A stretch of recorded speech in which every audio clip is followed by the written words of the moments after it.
Well, we have a lot of information that's come out Friday night, Saturday, Sunday, and today, and a lot of reaction on Monday of the Carmelo Anthony trial. I'm going to go in depth into the different pieces of evidence. We're going to explore some of the people that are on the left and such, like The View, the Hens on The View, and Jasmine Crockett and some others, and what they've said about the evidence in the Carmelo Anthony trial and how the knife was small and all sorts of stuff. Or, it was an all white jury, or there were no minorities on the jury, or no blacks on the jury. But I have all the hard evidence, including the autopsy diagram, if you will, the knife, the gash in Austin's chest, and 911 calls, and a whole bunch of the video arrest of him, and the video showing Karmelo murdering Austin Metcalf and then immediately fleeing, including the length of the back and forth. So this is going to be a nice in-depth look, and as you know, I've done a tremendous amount of work on, and as far as I know, other than reporters here in Dallas-Fort Worth, including WFAA TV Channel 8's Joe and Paniker, very few people at all have the transcripts of the trial.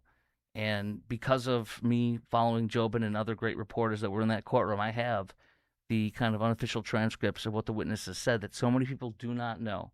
And it's very critical to put all those pieces together. So that's what we're going to be doing in tonight's podcast, or today's podcast, Croc Talk with Chris Croc. And it's brought to you by IRSprob.com. That's IRSPROB.com, helping good people with IRS problems, specializing in IRS controversy, IRS audits, and tax planning strategies.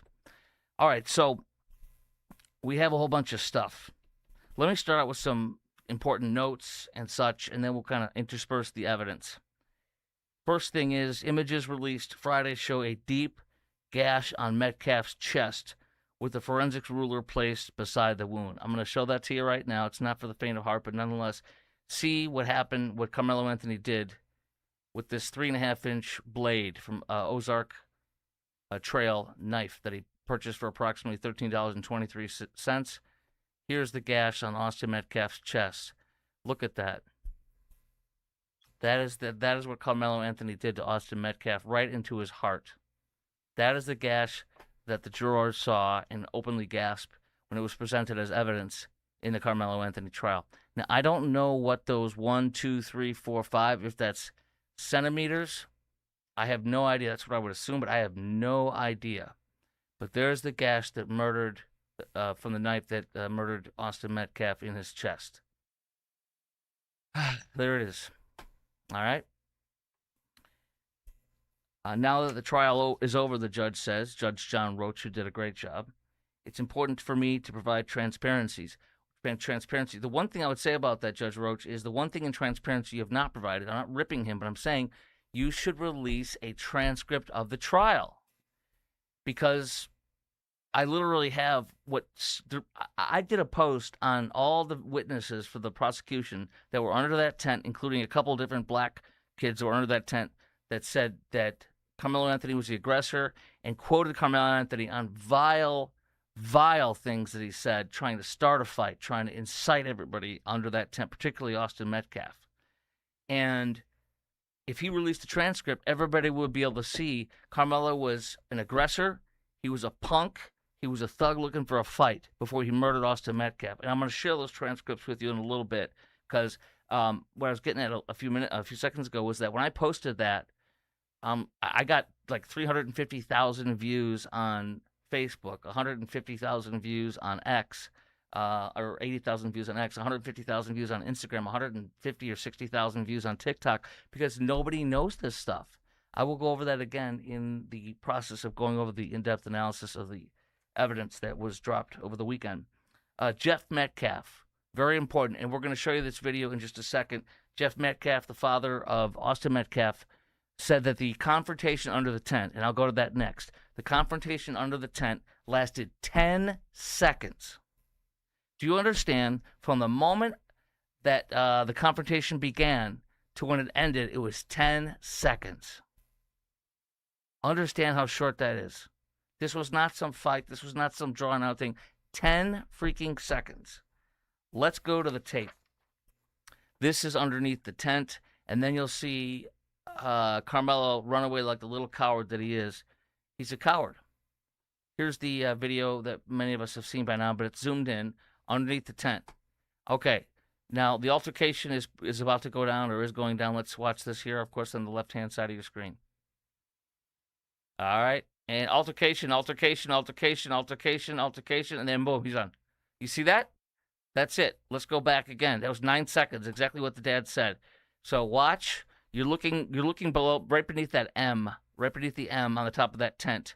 All right, I'll start it from the very beginning and go. You wait to see the tussle. Tussle now. Tussle. Yeah, there we go. That's it. Boom. Dead. Running away. Little coward. Look at the little coward run away. He played a grown man's game, and he runs away like a little man-child, little coward. That's Karmelo Anthony fleeing. He's running. He lied and said, I didn't run away. His people that support his murderous behavior, I didn't run away. Look at him. He's running away like a little girl. And now you're going to watch him try to fit in with the crowd. Look, he's walking around. Everything's fine. Look, I'm part of the crowd. I didn't do anything. Oh, a little bit more running. A little bit more running. There he goes. He's a murderer. He's running. Everybody's running to the scene. He's running away like a little coward. Now he's walking. Everything's fine. I didn't do anything. They're pointing at him. See this? They're pointing at him. There he is, walking, and shortly right around here, I think, is where he gets cuffed and stuff, tagged and bagged to go to jail in the beginnings of what would be the end of his free life. There he is. And now, I think they got him at that point. I don't know exactly, but we're watching this, okay? All right, so there he is walking. All right. I think the cops escorting, but I don't know. Well, let's see. I'll jump ahead a little bit in a second. Yeah, he ran, and he's walking like everything's normal.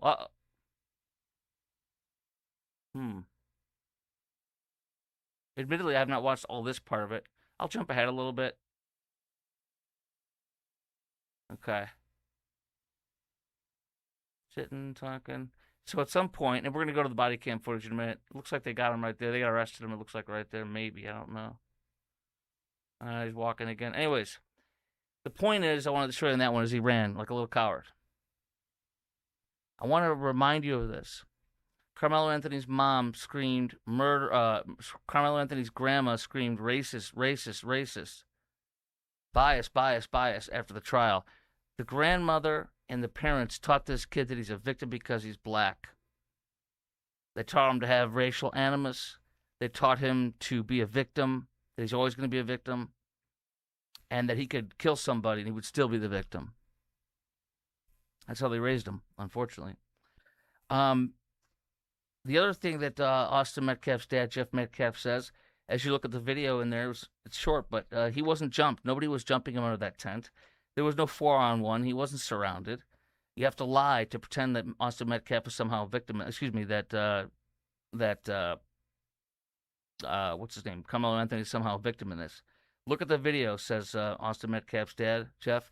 There's a shove and there's a stab, and it's over, and then he runs. That's it. There's no other further actions. 10 seconds, shove, stab, that's it.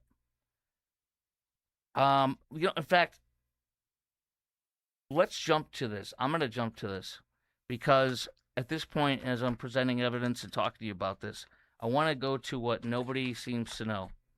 What did Karmelo Anthony say under that tent before he murdered Austin Metcalf? According to 7 witnesses for the prosecution, they were under that tent, including 2 or 3 of them are black students. Very important because Karmelo's get out of jail free card would be because he's black. That was their whole tactic. So here's some of my notes along with the transcript of what was said, that Karmelo said under that tent. First of all, it was rage, it was hate, and it was victimhood. The parents they said, we left Baton Rouge for a better life. You brought Baton Rouge with you, Mom and Dad. You cannot run away from your problems. You raised a son with rage, hate, and victimization and racial animus. You did this, Mom and Dad, and Grandmama. The whole self-defense story, obviously, is bogus. Now, Karmelo, like a man-child, said he put his hands on me. You'll hear that in a minute from the arresting video. Anthony was asked to leave the tent, as we know, 15 times. But what did Karmelo say under that tent that showed that he was in charge, that he's a thug and he's looking to beat someone's butt, if not murder them. He said, according to the 7 witnesses under that tent, including several or 2 or 3 who are black, quote, Karmelo said under that tent, "I'll beat your ass."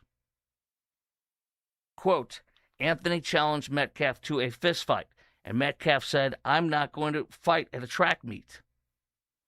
Quote, Karmelo Anthony said, "You're not going to move me. You're a bitch." He told jurors Austin was defending us, this particular witness. Also, Karmelo said, quote, to everybody under the tent, "Y'all are ass." Clearly, this is a poor victim, isn't it? Here's another one, and I'm going to say the full swears because if it is what it is. It's raw, and I want you to understand how vile and caustic and bombastic and seeking a fight, if not a murder, Karmelo Anthony was under that tent. Quote, "I'm not leaving. Fuck y'all. Y'all a bunch of pussies. Y'all not going to do nothing about it," when he was asked to leave. Anthony had his backpack on, takes it off, places it on his own lap, and then Anthony puts his hand in the backpack, and that's when the stabbing occurs. Austin didn't deserve what happened, said the prosecutor. Said the student. Austin was calm, said the student.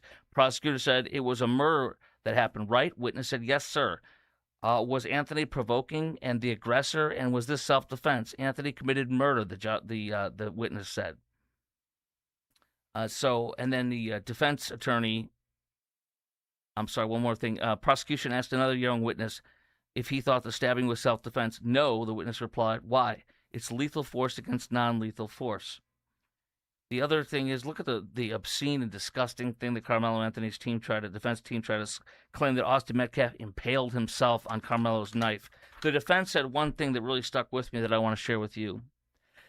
The defense on the closing statements said, why would he provoke a fight? Why would Karmelo provoke a fight with a kid so much bigger, with the twins so much bigger, with other teammates? I know why. Because Karmelo Anthony was armed with a deadly weapon. And even the own defense said it's not about race, as people are trying to make it. Karmelo Anthony went there to prove, I think, my theory on him, and I got a lot more evidence to get into and a lot more videos to play for you of evidence, including the 911 calls and other pictures. I think that my full theory on this is Karmelo Anthony, his parents moved him away from Baton Rouge because there was a lot of bad stuff happening. Parents thought they could come here and everything would be fine. Wisdom tells you your problems go with you. Karmelo has been raised to be a victim, to be racially aggrieved, and he's got a lot of hate and violence and rage in his heart. And I think that they thought moving here would make things magically better. I think that Karmelo, I don't know when they moved here. Very critical for my theory. But my theory is when they moved here, it had been a little bit of time. I don't know how long they've been here. I could be way off of my time frame. But I think he was trying to prove himself. I think he was lost. He was untethered. He had no good connections. And so he said, I know what I'll do. I'll out-thug people so I can get respect. People will look up to me. People will respect me. That's my theory. And I think he thought he can get away with stabbing somebody in a gangland type attack, but yet the guy wouldn't die, and that he would be kind of have a street cred proved. That's just my theory. Obviously, this wasn't a robbery. This wasn't anything but him, I believe, trying to prove his street cred because he was trying to fit in somewhere. That's my belief. But remember, the most important thing here is grandma and mom and dad taught him that he's black and therefore he's a victim, and that he will always be a victim, and that the white world's out to get him, and all this kind of crazy, sick stuff, as evidenced by their behavior before, by hiring a race hustler, Dominique Alexander, who's got 9 or 10 or 12 different arrest rap sheets over the years, including for convicted of beating a little black baby boy, and that's his minister and spokesperson. They hired a race hustler. They enlisted a race hustler right out at the beginning. That's who this family is, sadly. All right, let's go to the body cam footage of the arrest. Also, I'm going to show you this. This is the bloody jacket, one of the bloody pictures of the bloody jacket. That is one of the coach's jackets, and he put it on Austin Metcalf to try to save his life. You'll hear on the 911 call that the coach that put his coat on Austin to try to save his life is a combat veteran who, I don't know if he's a combat medic, but combat veteran who had experience in treating people that were dealt fatal or somewhat fatal blows, if not fatal blows. Jasmine Crockett, the liar. Here's what she said. Remember this? Wait a minute. Was it a switch? I don't know what he had. It was like it seemed like it was a multi-tool, almost like a Swiss Army, like with like with the little scissors and everything and whatever. So it was. Let me pause it. Wait, hold on. Wait, here we go. Small. Like with the little scissors and everything and whatever. So it was small. Yeah, it was small. Here it is, 3.5 inches. And let's see what, in your words, Jasmine Crockett, a small knife can do. Oh, what's that? Oh, it's a gash that went 2.5 inches into Austin's heart. It went through Austin's bone and sternum into his heart and pierced a freaking hole in his heart, murdering him almost exactly instantaneously. And there's your lies about the Swiss Army knife. It's small. She had her fingers apart like it was an inch. No, it's a 3.5-inch blade. It went in 2 inches deep into his heart, which would account for the sternum and the bone, making it maybe, three. Well, it's a 3.5-inch blade. So that meaning almost the entire blade went into his body, and that's what it did. Let's go back to Jazzy Crockett talking about small. Let's start over again and watch her fingers hold it like it's like a 1/2 inch or inch long blade. Wait a minute. Was it a switch? I don't know what he had. It was like it seemed like it was a multi-tool, almost. And it doesn't matter what he had because he's a victim, right? He's a victim. Carmelo's the victim. Like a Swiss Army. Like with like with the little scissors and everything and whatever. So it was small. Well, I would have argued the size of it alone, you wouldn't even think it's a deadly weapon. Yeah, and that's not a deadly weapon. No, when it goes through your chest into your heart, that's not a deadly weapon. Jazzy's right. After all, she's an attorney. It's a deadly weapon. And that's forgot he had the bag. If it was one of the little, like I don't know, like I do think. Well, that's why he went to his coach and was like, but I don't think I heard him that. All right, so there's Jasmine pretending like it was not a serious weapon and all that stuff, making sure to get false information out there, to perpetuate. All Jasmine's doing is try to grow her numbers and influence and get power and money by saying horrible things that either she knows aren't. I don't think she's a moron. I think she says things that she absolutely knows are not true because she wants stupid people to follow her to get more money, power, and fame.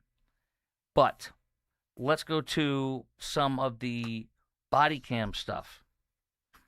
All right? Some of the body cam stuff. I'm going to be playing the body cam footage. In fact, I'll do that coming up in just 1 second. I'm going to show you body cam footage. You have to watch The View, the hens on The View, and what they say about this. It's totally misinformed. The 911 audio tape. I'm going to play that too coming up next in just 1 second. But first, this show is brought to you by IRSprob.com. That's IRSPROB.com, helping good people with IRS problems. Specialize in IRS controversy, IRS audits, and tax planning strategies. Maybe you had a death in the family and there's some tax issues. Maybe you have a small business or you yourself are behind in your taxes, or maybe you have tax issues that you've had for a while. They help good people with IRS problems at IRSprob.com, and they are my personal accountants. And this was the first year, 2025, where I was all on my own for my own small business, and Randy did freaking amazing for me. So use him or you just want a good tax planner. He is amazing. Thank you, Randy. He's been a sponsor for over almost exactly 10 years now. And he's a friend of mine. We went to church together about 12, 13 years ago at First Baptist Dallas. So go to IRSPROB.com, IRSprob.com, or call 214-214-3000, 214-214-3000, and tell them Chris Crock sent you. And then you know what else? My very good friend, Jim Dutton, the host of Texas Home Improvement in Austin, Dallas-Fort Worth, and Houston, and on television in Dallas-Fort Worth as well. He owns Due West Plumbing and Foundation Company. It's been in his family since the 70s. Jim grew up in high school working at his father's foundation and plumbing company, Due West. And so Jim has ran it, obviously, for several decades, or a couple decades, whatever you want to call it, several years.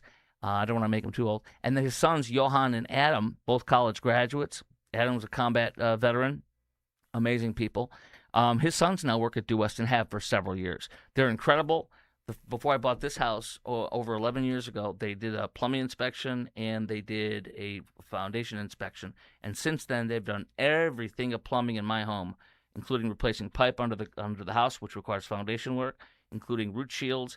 They do concrete leveling, they do plumbing, and they do foundation, and they are the best. Don't ever use separate foundation and plumbing companies. You're going to get screwed. That's why Due West is the best. If you want the best, call Due West. Go to du-west.com. That's du-west.com, or call 972-406-0912, 972-406-0912, du-west.com. Concrete leveling, foundation, plumbing, and just so much more. All right, guys? Okay, now let's go to the 911 calls and the video from the Karmelo Anthony case, okay? Note that he says he put his hands on me. Oh, by the way, Marcos Lopez is chiming in. If you are watching me on YouTube or Rumble, you can comment and I'll see it live.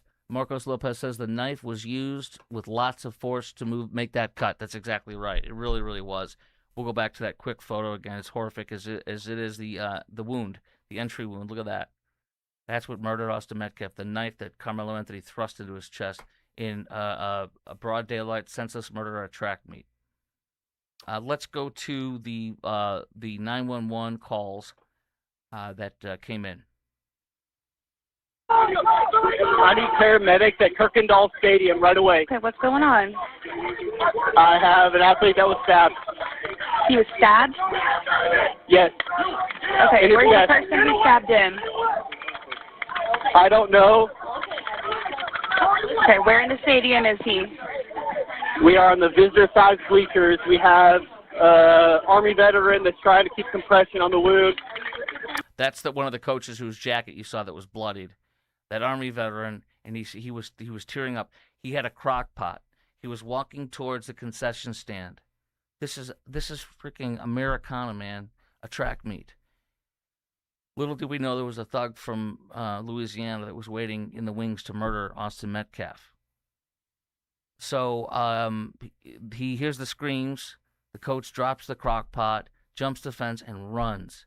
And he goes into combat mode. And he takes his coat off, and this is the of course picture I showed you earlier that he put on and tried to save Austin Metcalf's life. God bless him. Absolutely, God bless him. And these coaches, here's one of the things that made me so emotional. One of the things that made me so emotional in my coverage of this was these coaches. There were two coaches. One is, I believe, his direct coach, Austin Metcalf's direct coach, a black coach, because race came into this thing because Carmelo's family and their side did try to use race. And the other coach is, I don't know his race, but he's a combat veteran. And the way they talked about Austin, it was the most beautiful thing I've heard in a long time. And why it was beautiful was because Austin's coach, I'm getting goosebumps, Austin's coach said that Austin had messed up before. He blew off some football practice or something like that to go fishing. And so the coach wanted to imbue upon him about how you have to honor your commitments and you can't do stuff like that. So the coach said he had punished him a little bit. And the coach said, coming up on this track meet, Austin said, "Can I be in the track meet?" And the coach said, "Yes, but I want you, Austin, to step up. I want you to step up and I want you to lead this team." And one of the things his coach told him is you keep people from other schools out of your tent. That was the instructions from pretty much every single coach on these different teams. They always say keep other teams out because they come in, they can start stuff, they steal. Was the biggest reason why. And so Austin was literally obeying his coach, proving himself about his dedication and his leadership. And he was murdered for obeying his coach's righteous orders or direction. Number two, that combat veteran coach. I got to tell you that the way I read those transcripts with these two in their testimony, it literally showed me these guys love their students. They will die for their students. They treat them like we would treat our children, and they love them like we love our children. And it just melted my heart. It made me so grateful for them. And I know there's a lot of great teachers out there. I know there's a lot of bad ones. But these two coaches really, really struck me as wonderful, kind, loving, and father figure coaches. God bless them. God bless them. And then they had to testify about this. Let's go back to the 911 call that was released on Friday. Okay. Are you with him now? He is laying here. How old is he? Starting to go unconscious. How old is he? High school age, so maybe 15, 16, 17. Okay. Is he awake? No, he's going unconscious. Okay. Is he breathing? out right now. Breathing. No, he's not. He's not breathing at all? No. Okay, where was he stabbed at? In his chest. Okay. I've got them coming, okay? Stay on the phone with me, all right? Think of this. Your mind has to be blown if you're this lady. You're at a track meet and somebody stabbed him in Frisco, and somebody stabbed him in the chest in the middle of the day? Well, Karmelo Anthony's here. His parents brought their problems with. Okay. Is the assailant still nearby? Okay, I'm here. Is the assailant still nearby? Stay with me, Austin. Come on. Every once in a while, there's a breath that he's here. Come on. I'm going to keep you with me, okay, until they're with you. Is he breathing still?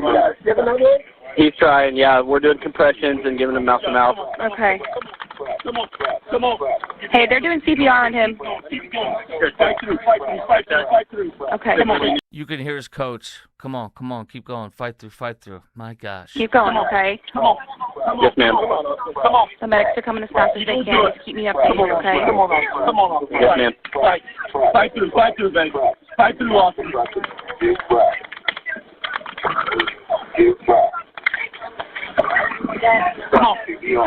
Come on. You're listening to a young man's life slip away. As his loving coaches, one of whom you're hearing going, come on, asked him to step up and be a leader that day, and he did.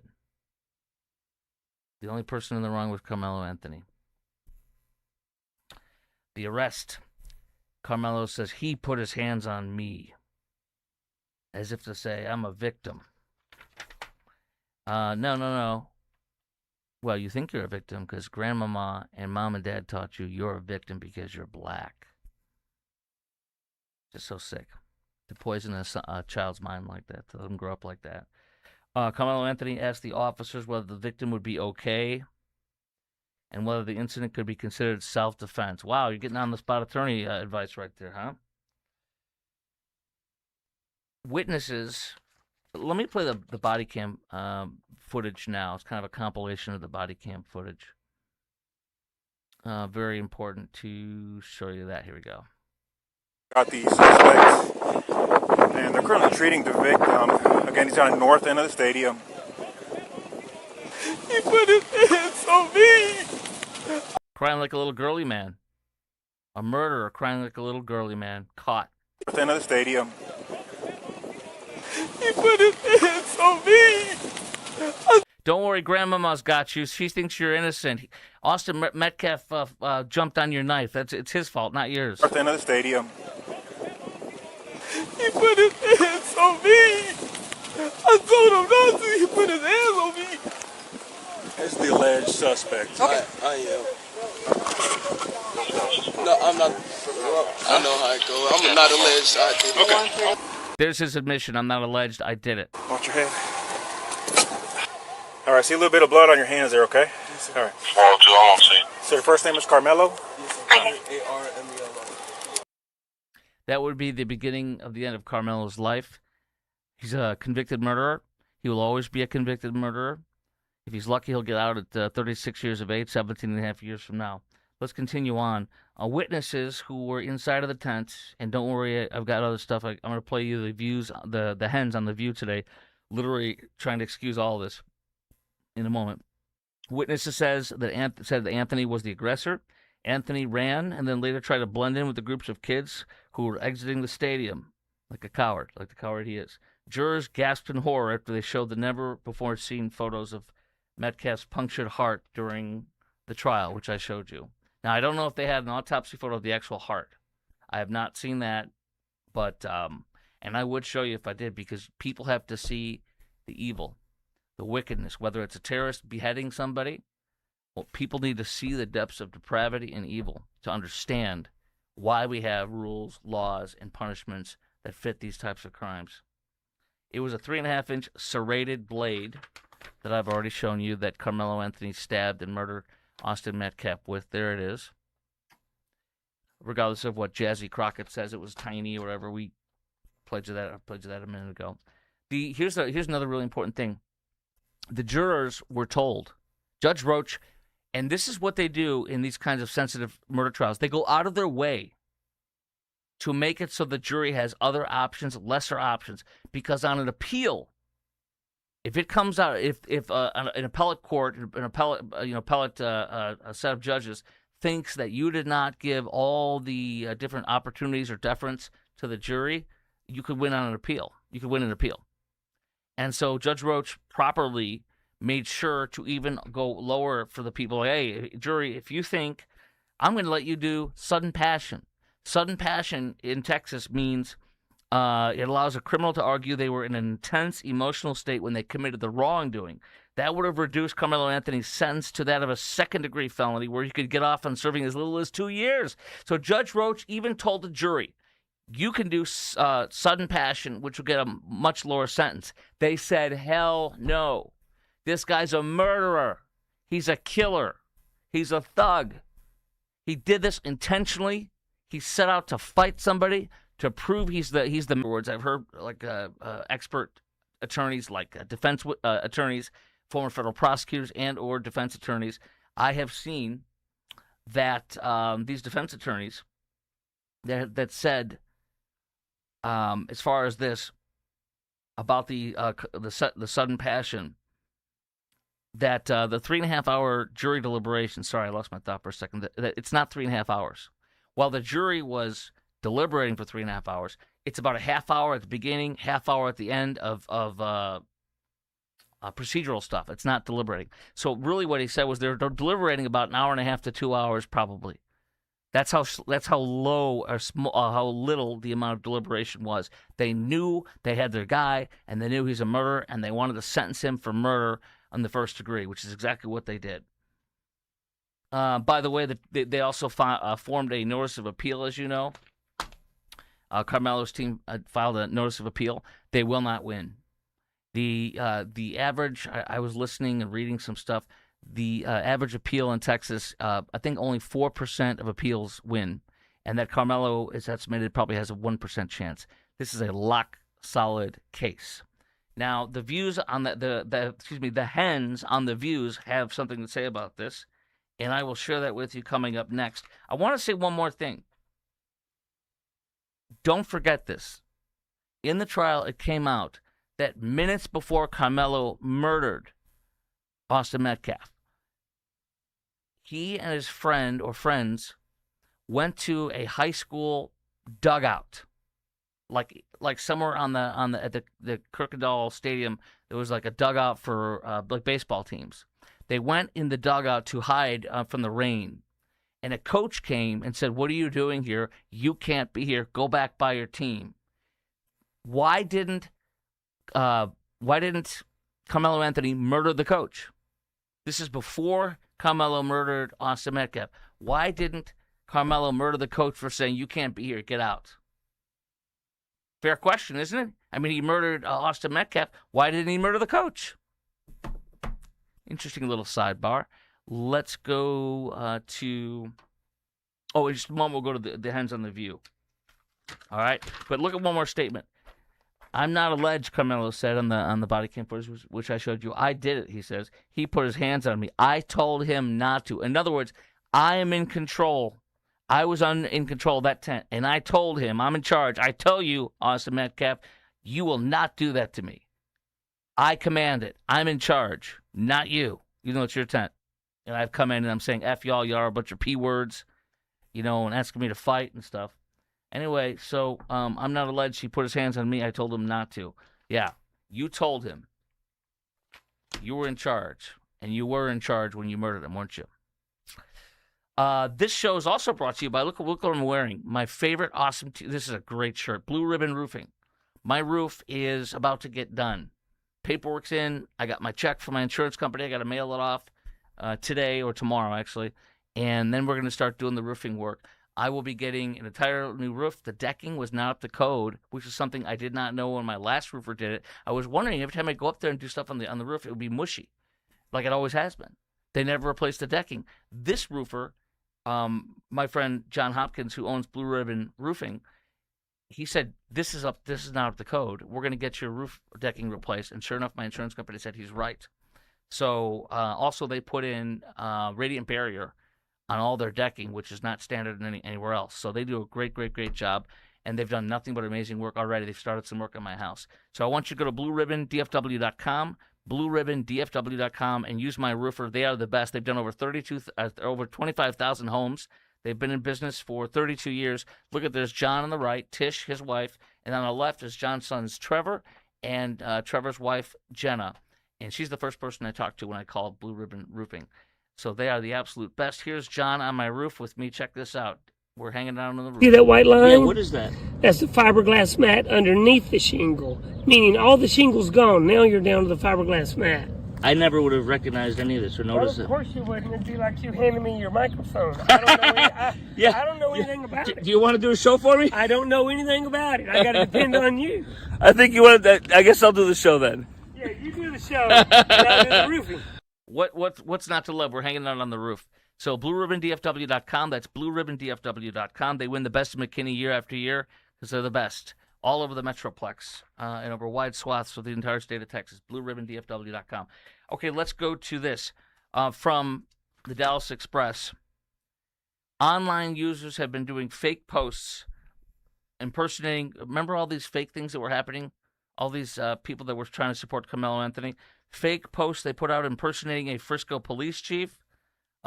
Frisco's police chief, a fake autopsy report claiming drugs played a role, fabricated Instagram screenshots of guns.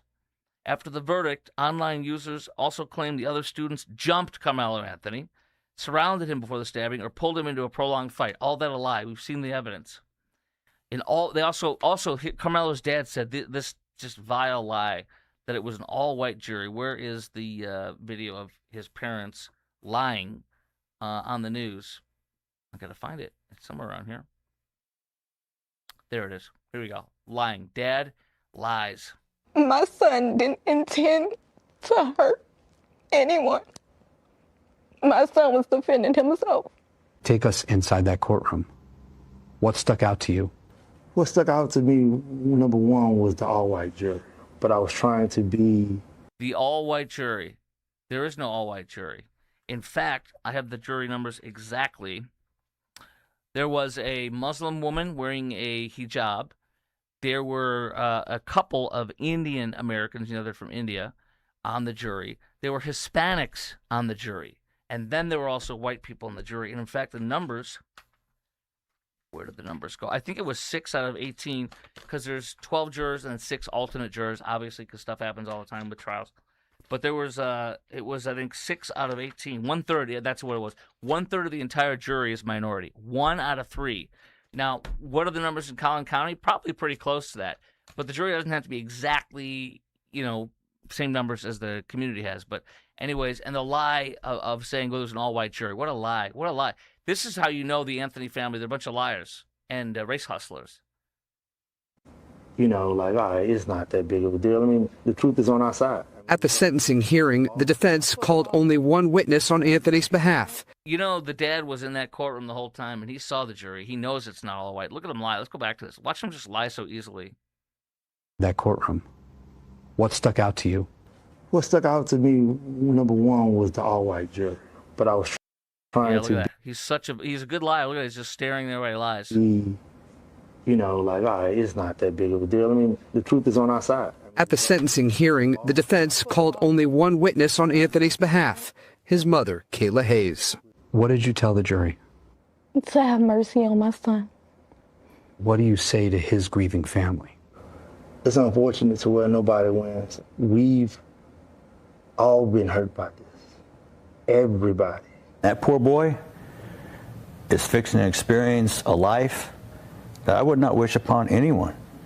Yeah, don't drop the soap. If you want to worry about your street cred, you got a really good chance now to prove your street cred. Austin Metcalf's father, Jeff, called Anthony's sentencing bittersweet. What it boils down to for me is this. Austin will never walk through that door again and never give me a hug. The case drew national attention, prompting protests in support of both teens. And both families involved say they've received threats. This morning, I've had multiple emails, texts, threatening me, calling me all sorts of names. During our interview, the Anthonys made a point to call back one man they say continues to dox them. Why you calling me, man? All right. Anyways, that's good enough. But, the father lied. They're playing victims. Marcos Lopez chiming in. Has anyone asked the Anthony parents why they weren't at the sentencing? I think they weren't there because they, I don't know if they weren't at the sentencing. I did not know that, but maybe they didn't want to see it. I have no idea if they were not there or not, but I know that afterwards, as I said, I played you the video of his grandma saying it's racism and biased. Just a sad, sick way to be living. And grandma was pulling out in this luxury car and was acting like she was a celebrity. Somebody was driving her. And it's just a sad, sick way to live. Hey, you're getting a lot of attention, a lot of fame. Oh, your son's in jail for murder, and he's a murderer for the rest of his life. Way to go, Grandma. Way to go, Mom and Dad. You raised a murderer. And you can't even tell the truth about him being a murderer. Let's close. Oh, no, before we close, I have a fun note on the World Cup, but no. The views on the hens on the View. The hens on the View.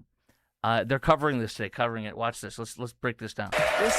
This story we've been following this, and so now there's new footage that has been released of the moments after high schooler Karmelo Anthony fatally stabbed Austin Metcalf at a Texas track meet in April of 2025. Take a look. I'm not a landslide. Okay. He put his hands on me. I told him not to. He put his hands on me. He was sentenced to 35 years in prison, which he's appealing. The case has a lot of people divided. Some people believe that race was a factor in the trial because there were no black jurors. They were the three black jurors that were there were educators, and they were released. They were struck. They were struck for that. Yes, because educators and social workers are commonly struck in murder trials like this, especially when it involves a younger person, because they're going to err on the side of caution for the murderer. And that's why they're struck. It is very common. 3 or 4 different expert people, including SMU's Dedman School of Law and former federal prosecutor, all sorts of, have talked about this with the Dallas Morning News, with the other like Fox 4, WFA, TV, Channel 8, all these different ones I follow closely, and they all said the same thing. That Batson challenge, a Batson challenge is where you use that to try to get out of it by saying, there's nobody in the jury that was black or had the same thing. It's not going to work because of the fact that striking based on a teacher's or whether it was social workers is absolutely going to pass muster. So they will not win on an appeal. Don't even think they're going to win on an appeal. They have no chance. Snowball's chance in hell. 4% of all appeals, 4% of all murder cases, they win on appeal. 4%. For Karmelo's, I was reading estimates that's probably about 1%. He ain't going to get it. Nor should he. And some folks think, no, he got a fair trial. But is this a jury of his peers? I don't think so. And this has been an issue for such a long time in the judicial system. Now comes the woke former federal prosecutor Sonny Hostin, but that's okay. Where prosecutors use what are called, Batson challenges, and they explain what that is. It's a challenge that is used to strike a juror, generally a juror of color, for a race-neutral reason. Right. Because you're supposed to have a jury of your peers, and you're not supposed to just strike someone because they're black. And in this case, they gave the reasoning that they're educators, and this happened, these were high school students, and this happened at a school track meet, so they couldn't be impartial because of that. I don't think that's an appropriate reason. They might be the best ones, too. Yeah, I don't think it's an appropriate reason to strike black jurors, especially when it's a young black teenager on trial, and especially when that particular area is made up of 10% of an African-American community. So you don't do jury pools based on the percentage of population. Batson challenge is not just used for race, though. I kind of looked it up real fast on the fly here. It's also used for ethnicity or sex. And but this will not pass muster on a Batson challenge. Period. I don't think he got a jury of his peers. So I think on appeal there is a legitimate thing, a legitimate reason. I also think we have to look at self-defense here because there seems to be two. Self-defense! Self-defense! This is the best. Look at this woman. Systems of justice at play in this country. And there have been for a very long time. I was part of the system, so I understand that, and I believe that to be true. In this case... Let me go back to the self-defense real quickly from my transcripts taken from WFA TV Channel 8 reporter Joe Paniker, who wrote down everything that the witnesses said. Quote, Karmelo Anthony said, under the tent, according to 7 witnesses, "I'll beat your ass," to Austin Metcalf. Quote, challenged him to a fist fight. Metcalf said, "I'm not going to fight at a track meet." Said, quote, "You're not going to move me. You're a bitch," because they were trying to move him out of the tent. Austin was defending us, said the witness. Also, Karmelo said, "Y'all are ass," to the people under the tent. Also, "I'm not leaving." I'll say the full words. If you don't like it, you can tune out, I guess. But fuck y'all. Y'all a bunch of pussies. Y'all not going to do nothing about it when he was asked to leave. So Karmelo Anthony was acting like a thug, aggressor, and wanted to start fights and was totally in charge. Go back. We'll rewind a few seconds on this. And here we go. Here, because there seems to be 2 systems of justice at play in this country. And there have been for a very long time. I was part of the system, so I understand that, and I believe that to be true. In this case, this young man, you heard him say he put his hands on me, and I told him not to. This, the kid that died, and I have so much empathy for him and his family's loss. That kid was 200 pounds. This kid was 130 pounds. And so, and the other kid was also... That's not true. He was not 200 pounds versus 130 pounds. He's also about to say, I think he's an inch taller. Let's go back 1 second. I apologize. He's not. The New York Post said it was 38 pounds difference. So let's go back a teeny bit. 38 pounds difference and 1 inch of a height difference. That kid was 200 pounds. This kid was 130 pounds. And that would be a 70-pound difference. It is 38 pounds. She is wildly off. So, and the other kid was also taller than he is. He was the only black kid under the tent. And I don't think he was the only black kid. There were 2 black witnesses that were there. Whether they were under the tent, but they were there. 2 black witnesses at least. She doesn't know what she's talking about. The victim here had his twin brother with him, who was also a very large person. If you don't fear for your life, if you weigh 130 pounds, I weigh 130 pounds. Facing somebody that's 200 pounds, I would be terrified of that. What do you mean fear for your life? All you had to do was walk away when they told him to get out of the tent. There was no fear for life. And a push does not beget stabbing in the heart. I don't understand why self-defense was rejected by this jury. I agree with a lot of what you're saying, especially the jury representation. That's what stood out to me. And we know there's plenty of evidence that there's sentencing disparity with people of color. The one thing to me, though, is what is the fair sentence when you take a life? And this is what I'm struggling with, because this is a tragedy across the board. A 17-year-old is dead. A 17-year-old is going to likely spend 35 years in jail. He could appeal at 17. Yeah. I'd be curious what you think, because I wrestle with it. If it was, God forbid, anyone in my life, I would think 30 years seems about right. If they said life, I'd say that's too long for a 17-year-old. He could be rehabilitated. Look, I think 35 years, if there is no self-defense claim, which is an absolute claim to this crime, absolute defense, I think that would be appropriate. But if you look at other cases, there was the other case where there was a young black kid, who was chased by Rick Chow, a store owner. All right, we'll just end it there. I'm going to jump ahead a little bit more here. Self-defense claim didn't work, and I had read that it said you have to use the same amount of force that was brought against you. So if someone pushes you and you push them back, that's self-defense? That's not the standard, because it's not only use, but attempted use. Well, so that's what I'm asking. So if you felt your life was in danger and you felt he was going to do more than just push you, and you weigh 130 pounds, and you're outweighed by 70 pounds. So you can use. He's outweighed by 38 pounds and 1 inch. He went under the tent. He's the aggressor. All those witnesses said those vile things that Karmelo said that he said under that tent. There's no question about this. When I looked at this case, though, which to me is just sad every which way, right? There's two families that are destroyed. There's, Austin Metcalf lost his life. Karmelo Anthony's going to spend at least 17 years in jail. So this is just tragic. But my question is, how did this get to this point, and where the hell were the adults? Yeah. These were two 17-year-olds. Yeah. I mean, you're at a track meet in the middle of the day, and where the hell are the adults? What do you mean? It's in the middle of the day. Do the coaches need to sit under a tent? Of course not. No. Finish this off. What I understand is, it is normal for runners to, go under tents. My kids were runners. You always do that. And so there was some conversation that he was told to leave, and he was saying, he had been invited under the tent by a friend. Yes. He had been invited. One last thing, I know we're playing the music, but Austin Metcalf's the victim, the deceased. His father went on a podcast, and listen to it for yourself, but he called Karmelo Anthony a racial slur, and he also said that the reason that black people weren't on the... Listen to this crap. I don't believe an ounce of it. Especially, it's easy to say said a slur when it's something that we don't know if it was a slur. Father went on a podcast, and listen to it for yourself, but he called Karmelo Anthony a racial slur, and he also said that the reason that black people weren't on the jury is because black people are unable to hold bias from the trial because they don't know their own fathers, have a bunch of baby mamas running around living off of government assistance. So that is the thing. That's the thinking of the victim's father.